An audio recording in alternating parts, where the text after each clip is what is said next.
السلام علیکم ورحمۃ اللہ وبرکاتہ۔ لوگ چار قسم کے ہوتے ہیں۔ حضرت حسن بن علی رضی اللہ تعالی عنہ نے فرمایا، لوگ چار قسم کے ہوتے ہیں۔ نمبر 1، وہ جسے بھلائی میں سے بہت حصہ ملا لیکن اس کے اخلاق اچھے نہیں۔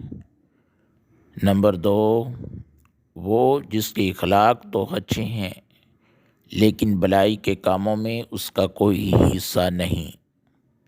نمبر 3، وہ جس کے نہ اخلاق اچھے ہوں اور نہ بلائی کے کاموں میں اس کا کوئی حصہ ہے۔ یہ تمام لوگوں میں سب سے بڑا کون ہے؟ نمبر 4، وہ جس کے اخلاق بھی اچھے ہیں اور بلائی کے کاموں میں اس کا حصہ بھی خوب ہے۔